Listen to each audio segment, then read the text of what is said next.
The big story of the week stems from Smackdown on Friday night. And really, it started building up on Monday night. So we should probably go back there first. We had a face-to-face confrontation in the ring between Becky Lynch and CM Punk. And Becky was a great instigator in this segment. She was doing everything that she could to annoy CM Punk and get under his skin and needle him. And she was out there, explaining to him, they were trying to give an explanation for why she hates him, beyond the fact that she's married to Seth Rollins and dresses him.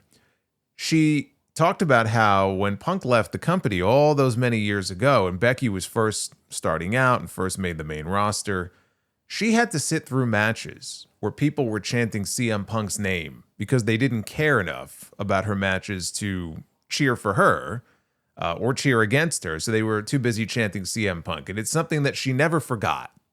So they at least took a stab at trying to explain why this woman would have ill will towards this man beyond the fact that, I'm married to the guy that you're currently feuding with.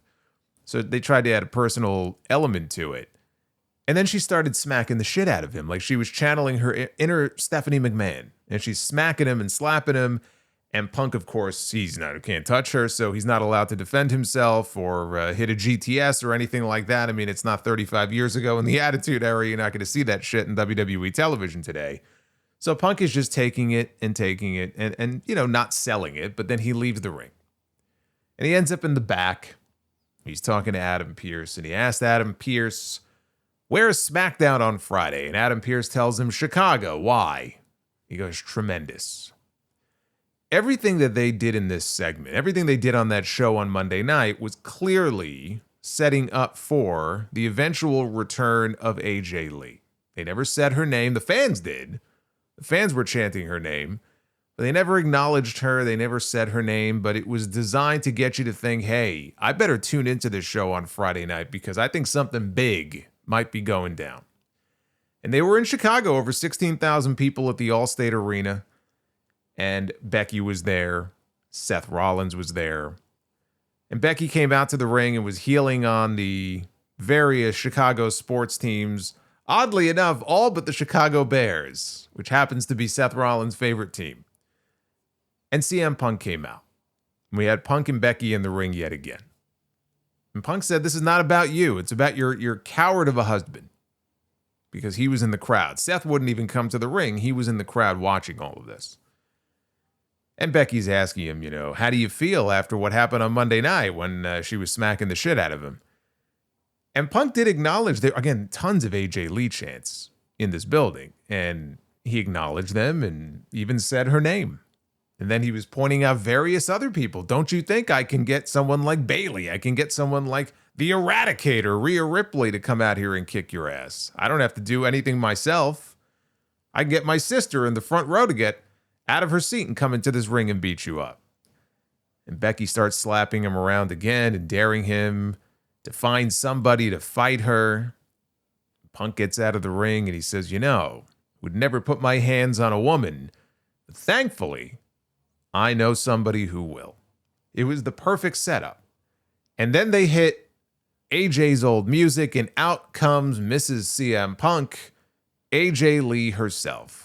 For the first time since 2015. She walks out, and the look of fear, the look of shock and awe on the face of Becky Lynch was pitch perfect. And the pop for AJ when she came out was insane. Not unexpected, especially in Chicago, but it was insane. And she skipped her way down to the ring, again, like 10 years hadn't even gone by.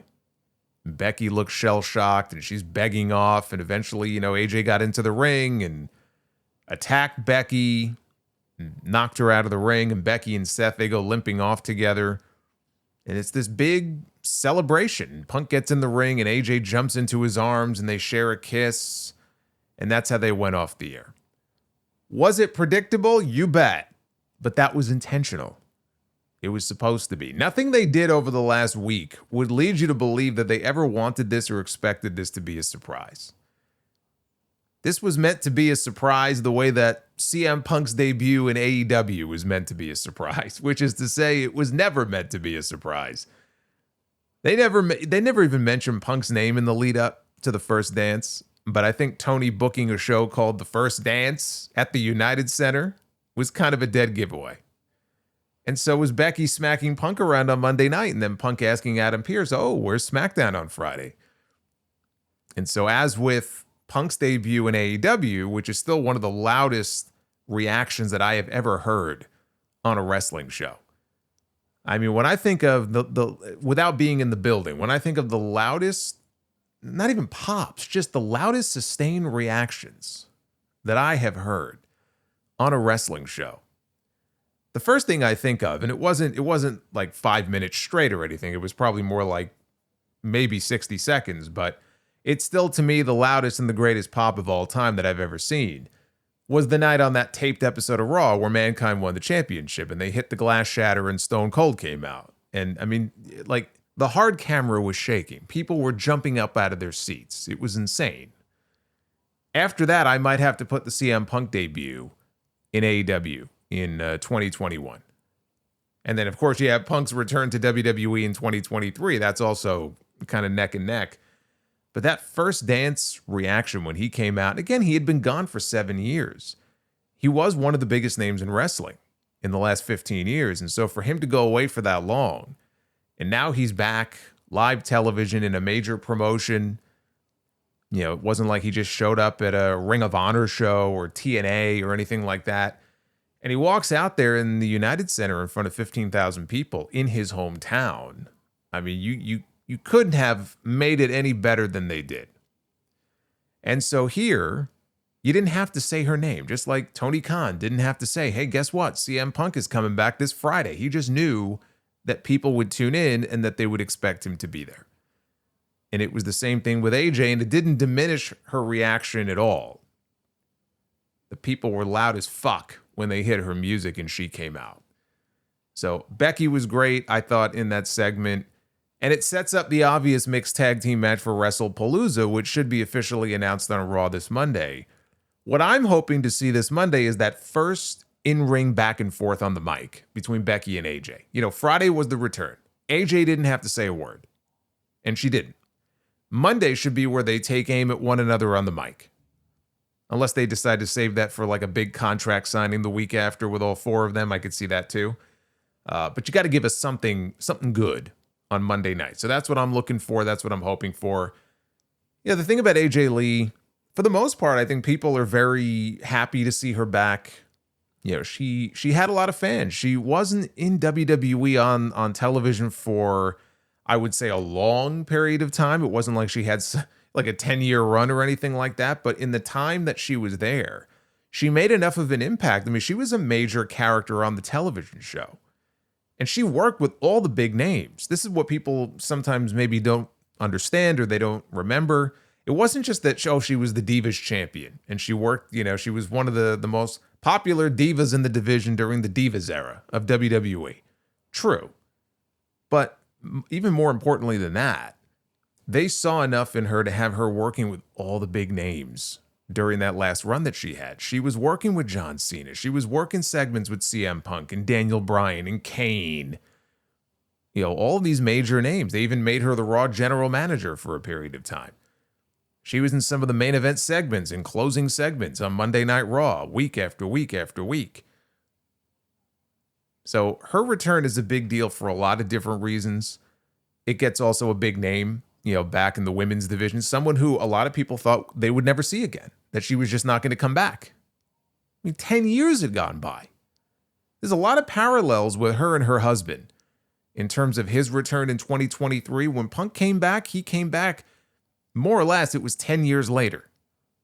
Same thing with AJ Lee. 10 years later, the last match that she wrestled was March of 2015. I think it was the Raw after WrestleMania 31. I think it was a 6-woman tag on TV, and that was it. She retired.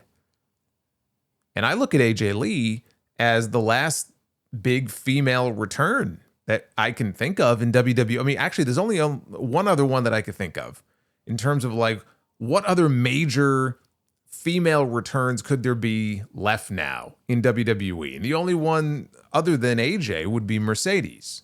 And Mercedes ain't coming back to WWE, not for a long time yet. She's very content where she is right now with all of her titles. There's Paige, Saraya, but a Paige return would not be as big as an AJ Lee return. AJ was only 28 years old when she retired. She's still only 38. We're not talking about a Legends return here for a nostalgia pop. She's all in, full time. We saw video of AJ with Triple H signing a contract. We didn't know what kind of contract it was. Now we do. According to Bodyslam.net, AJ Lee has signed a full-time, multi-year contract with WWE. Full-time. So she is back for WrestlePalooza. She's back for Survivor Series. She's back for the Royal Rumble. She's back for WrestleMania. All of it. Now, she did say a few years ago in an interview that the reason that she retired was due to a very bad neck injury that she suffered in her last year in the ring. I think it was the summer before she retired. To this day, she still gets numbness in her hands. And she said because of that, she would never wrestle again because she doesn't want to make it any worse. Outside of the numbness, she said at the time, I made it out unscathed. I'd like to keep it that way and not make things worse. And she said that she was never going to wrestle again. This was in 2022 that she said this. Now she's back.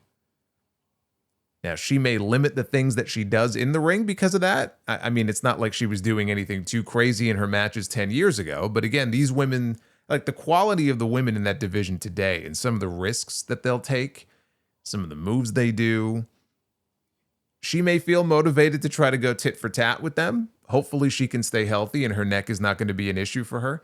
I'm sure she's weighed the pros and cons of that. And she knows her body. She knows what she can and can't do. And look, if her neck was that badly damaged, she wouldn't be wrestling because they would never clear her. They wouldn't allow her back in the ring. But I just thought that was very interesting that it was only, again, 2 or 3 years ago she's saying this. Like, this is why I had to step away from the ring and that you will never see me back in the ring again. And then I'm reading this news that not only is she back, she's back full time. It's like, wow, okay. Talk about going from 0 to 60. And in terms of the potential matches that there are for her, there's tons of them. Tons of women on the roster right now who were not there when AJ was there, who came in after she retired. And some of them who were fangirling over her return, like Roxanne Perez, dying to work with this woman. And a lot of these women probably never thought they would have the chance. Roxanne is one. Naomi is another. Right? AJ and Naomi, they had, I think, a couple matches together back in the early NXT days, back when NXT was still a game show. I was watching Naomi on her Twitter. She was ready to throw Big Jim out the damn window when she saw AJ come back. If you were following any of her tweets, she's like, I'm out for 9 months at least, and now she comes back. So when Naomi comes back, that's a match that she's going to be lobbying for. Liv Morgan is another obvious one.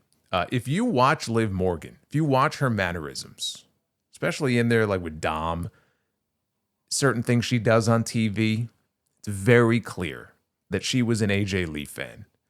And she was at least somewhat influenced by AJ Lee. That is a natural match to do at some point. Becky Lynch is the here and now. They're going right into it with her and Becky Lynch. Becky Lynch is the Intercontinental Champion.